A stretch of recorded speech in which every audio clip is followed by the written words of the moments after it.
Great to have you back with us as we walk through the early days of Jesus' earthly ministry here on earth.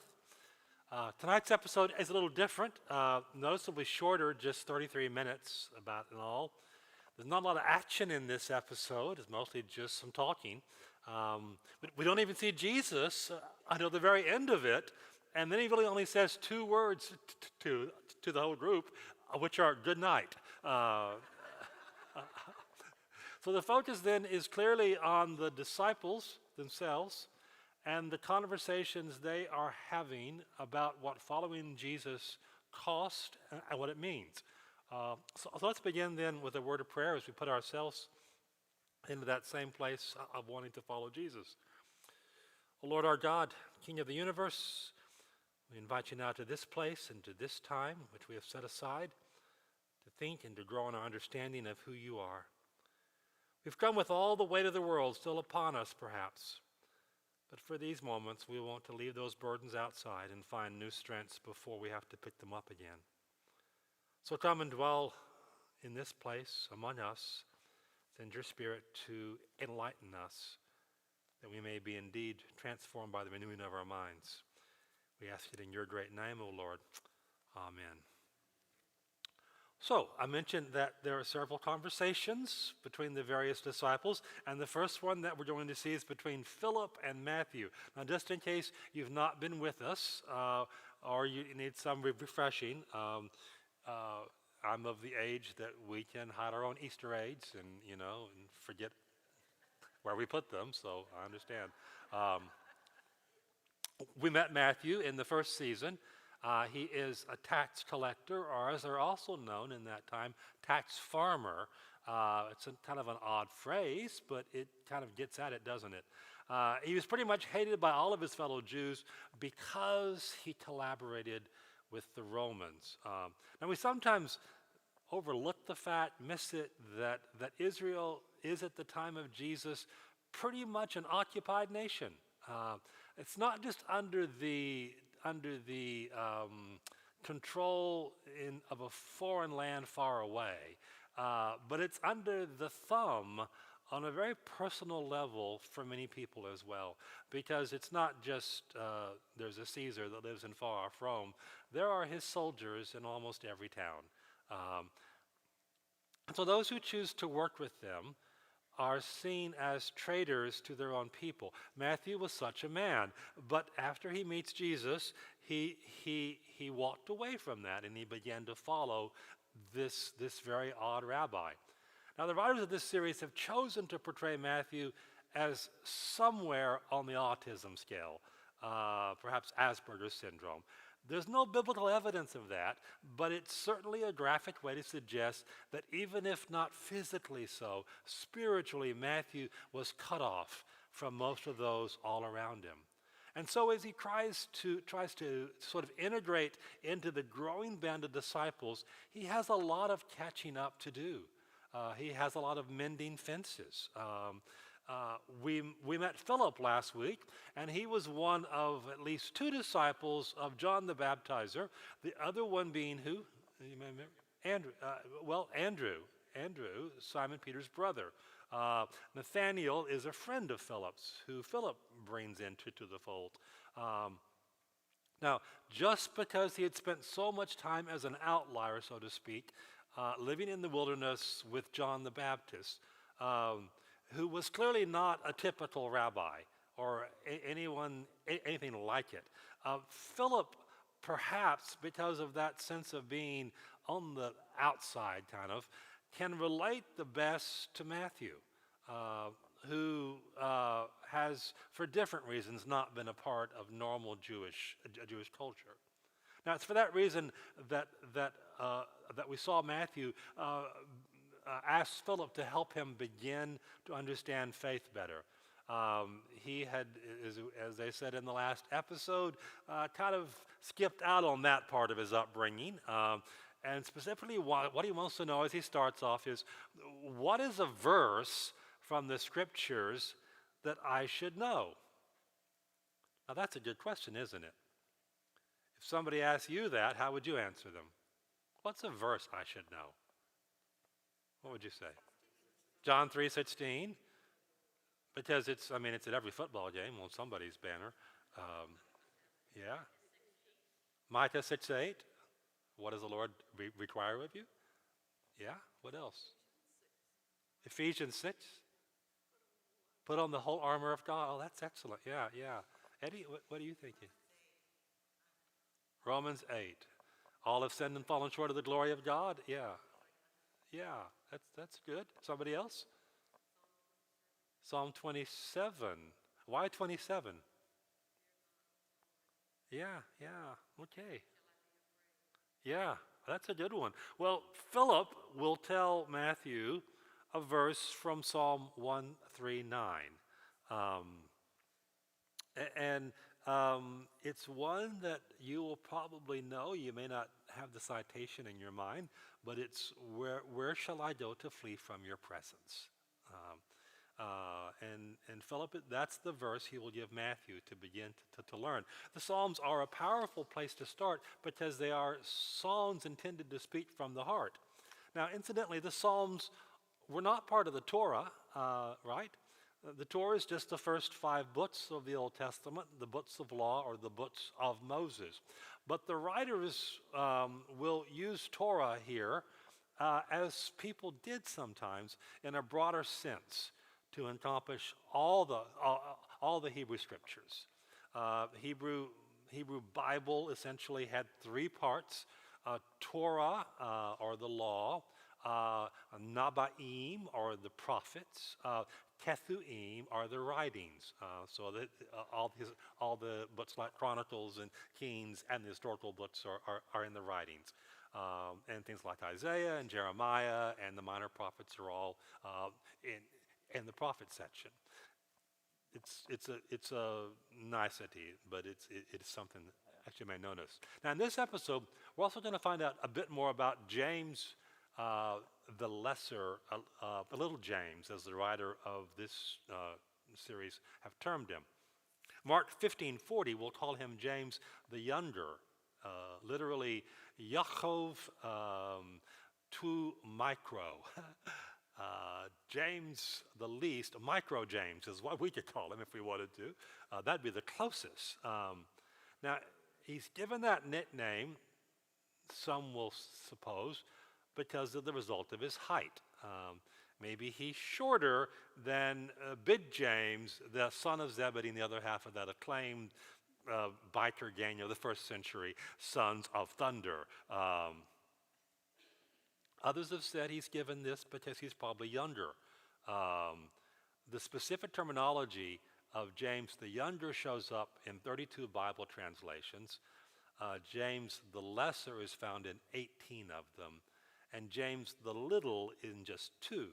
So little James is a little bit not as much as other people might have called him. But whatever the name, we should ask, well, who exactly was he? Well, he's identified further as James, the son of Alphaeus. Alphaeus. There's somebody else whose father's name was Alphaeus, though, isn't there? There's another disciple whose father's name's Alphaeus. Matthew, exactly. Levi or Matthew is the son of Alphaeus too. Now that's led a few folks over the years to say, well, James and Matthew must have been brothers. But there's no connection between them. There's no listing of them like there is for James and John or Andrew and Peter.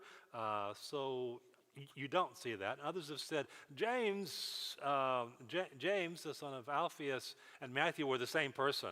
It was just 2 different names. But that would give Matthew 3 different names then. Matthew, Levi, and James. That's not very likely. James and Matthew are not referred to brothers, but there is a possible connection to Jesus himself, perhaps. Alphaeus is sometimes identified as being the same person who's also called Cleopas, or actually Cleopas in the Greek. Cleopas is a name that's fairly popular. You may know it in its more longer version and the feminine form of it, Cleopatra. Cleopatros was the masculine form of that name. Cleopas or Clopas, we can determine was married to a woman named Mary. Well, everybody's named Mary in the Bible, aren't they? Come on, you know. And that's because Miriam is, you know, a wonderful Hebrew model for everything. Uh, but this Mary is identified further as the sister of Mary, the mother of Jesus. Um, Now, it's odd to us, but it's not unknown that two sisters might have had the same name. And maybe they, I mean, look how many of George Foreman's children are called George, um, you know. But maybe there's a qualifying, you know, Mary Ann, Mary Bell, or Mary Lou, you know, something like that that goes with it. Um, if that is the same person, um, uh, then this becomes a very tight family relationship. Others have said, no, it's not that, but it is that Clopas or Alphaeus may have been the brother of Joseph, um, which would have made him the uncle of Jesus. In either case, it would have made James the Lesser the cousin of, of our Lord Jesus. Now, that seems a little like, really? But if you compare parallel gospel accounts in which Mary, the mother of James, is with Mary Magdalene and Zebedee's wife, Salome, who's the mother of those sons of thunder, and they're all standing beside the cross, according to Matthew. If you compare that with the version in John, where in fact the woman who is identified there, whom John mentions, is also Mary. Um, then what we can end up with is to suggest that we indeed may have a picture of James the Lesser's parents tied to Jesus, and we may have a picture of his parents right here in our sanctuary. Does anybody know where?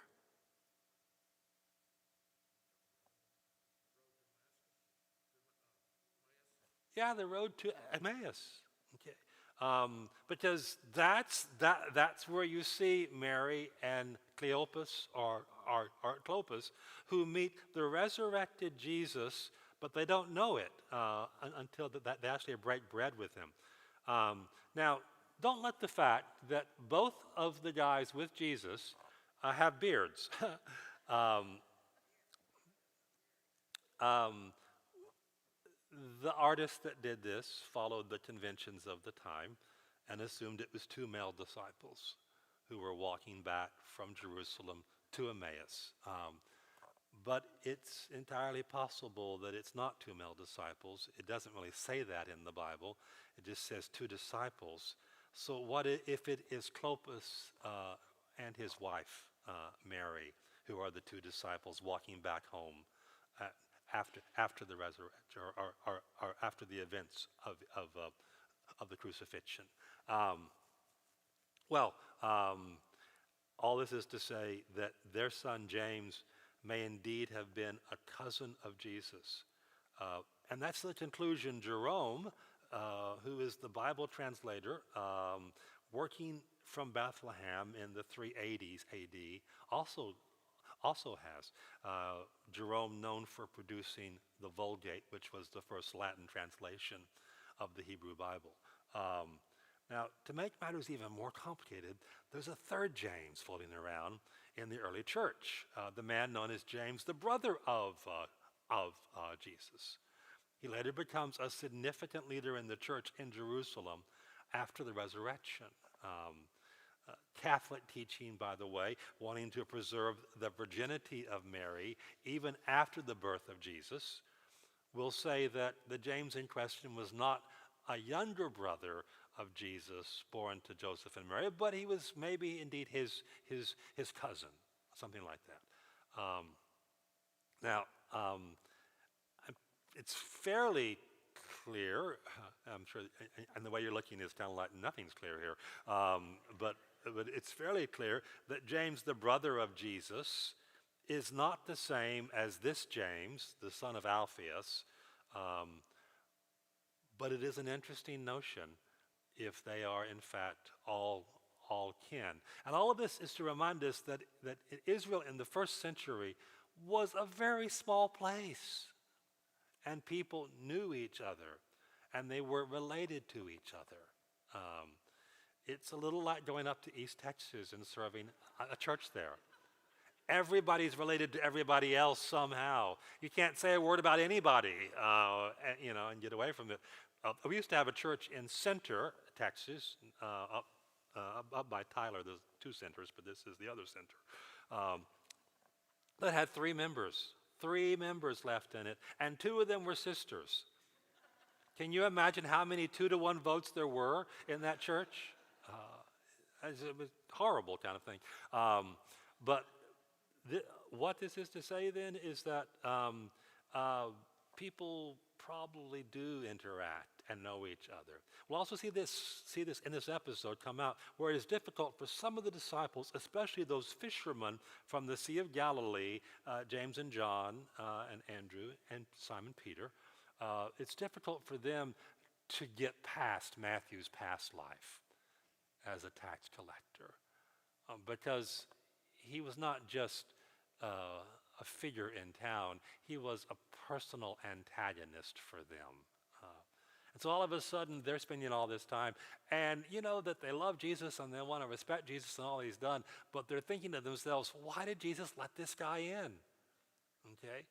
I got to say, I've been in churches where I thought that too. Why is this person in this church? Why did Jesus let them in? At any rate, is there anything else about James the Lesser or little James? We don't know much. He's only mentioned 4 times in the New Testament, and every time it's in a list of the other disciples. Matthew 10, Mark 3, Luke 6, Acts 1. So we really don't have any backstory on him whatsoever. But using their sanctified imagination, as we have suggested, the writers of The Chosen are going to suggest little James has some sort of physical impairment. Though what it is exactly is not spelled out. He will say some form of being paralyzed. There will be an interesting discussion that sparks from that notion, certainly around why Jesus heals some folks, but he hasn't healed him. Watch for that in this episode in the dialogue. Now, where does all this take place? Well, it's never quite said, but in the last episode it was suggested that Jesus and his band were in Bashan, what's now known as Golan or Syria, where he encountered great crowds of people who came to him because they had heard he was healing. In fact, this episode's entitled simply Matthew 4:34, and if you look that verse up, it says, news about him spread all over Syria.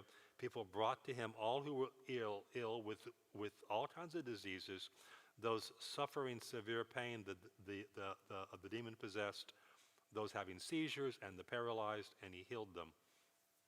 King James Version used to say something like, those who are brought to him with divers, illnesses, meaning diverse, all kinds of, but it sounded like people had ear problems from being in the water too much. Now the following verse will go on to tell us that large crowds from Galilee, okay, that's not far, right? That's just a little bit around the Sea of Galilee. The Decapolis, which are the Roman cities built on the southeastern side of the Sea of Galilee, and even Jerusalem, Judea, and the region across the Jordan followed him. Well, bear in mind, if he's up in Bashan, Batanea, Golan, he is 80 miles from Jerusalem. How have these people heard and gotten up there? Well, you can't stop people from hearing, can you? And they've heard there's a healer, and amazing things are happening, and miracles are going. And so where is Jesus? He's in Syria. Now, when we say Syria, bear in mind this is not the same country as it is today. Parts of it are, but parts of what was biblical Syria are in Israel today. Parts are actually Lebanon. So it's a little bit more of a broader notion. Um, at one point, one of the characters will mention that they have come from Philippi, which would have been shorthand for Caesarea Philippi, up near Mount Hermon on the north. Now, one last note before we watch. You will hear a reference to the prophecy of Zechariah, particularly towards in the last chapter of that book. Zechariah is a fairly common name in the Bible, not as common as Mary, but it's there. There's 30 different people that we know of that had that name, including the father of John the Baptizer. Okay, and it means Zakar, to remember, Yah, as in the Lord. It means the Lord remembers. Now, this particular Zechariah, though, is a Levite, this prophet, who was born in Babylon during the exile of the folks there from Israel. He is the grandson of a priest, and maybe even a priest himself. But his real job is to speak a word of prophecy. It's about the same time Haggai is also doing that, and actually Zerubbabel is helping rebuild Jerusalem. This Zechariah, born in Babylon, is one of the ones who returned to Jerusalem after the exile was over. And it was from there that, as a relatively younger man, certainly much more so than, say, Haggai, he began to speak for the Lord as well. And he called for his countrymen to return not just to Israel, but more importantly, to return to the Lord. Among the minor prophets, his book has the largest number of references to the Messiah. He pictures Christ in both his first coming, Zechariah 9:9, for example, rejoice greatly, daughters of Zion, shout, daughter Jerusalem, see your king comes to you righteous and victorious, lowly and riding on a donkey. We read that passage every Palm Sunday, don't we? It's a prophecy about how the Messiah comes. But Zechariah also pictures the Messiah in his second coming. We will find that in that same chapter, verses 10 through the next chapter. The sovereign Lord will sound the trumpet. The Lord, their God, will save his people on that day as a shepherd saves his flock. And then, according to the last chapter of that book, the Lord will gather all the nations up to Jerusalem one day to fight against it. But the Lord will go out and fight against those nations, and on that day his feet will stand on the Mount of Olives, which will be split in two from east unto west. Zechariah 14:4. Now, this prophecy became an important one, as you might think, for people who were once again living in an occupied land. They heard that and they read that as a word of hope to them, that the Messiah was going to come, and when he gets there, he's going to stand on the Mount of Olives, and they're going to divide in half, and then all the nations are going to be kicked out, and they'll go from that. The difficulty of such passages is that events in the prophecy may seem to occur right after the other, but actually they may be separated by generations or even centuries or millennia when they seem to sort of line up. So you will hear some quotation of this prophecy out of Zechariah, but what you need to bear in mind is that this is indicative of a strong messianic expectation that fills Israel at this time. They can't believe that they're an occupied country by the hated Romans. They have to believe God hasn't forgotten them. They want to believe the Messiah is going to come any day now, and when he does, he's going to set things right. And so when Jesus comes along and begins to do some of the things and fulfill some of the prophecies that they've seen, they put 2 to 2 together and they get 17, which is that, Jesus is going to usher in a revolution which is going to overthrow our hated enemies. Jesus is going to have to disabuse people of that notion, isn't he?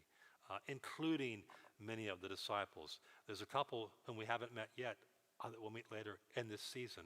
And one of them in particular is a zealot, which is a kind of an underground freedom fighter, guerrilla warrior for the Israelites trying to oppose the Roman occupation.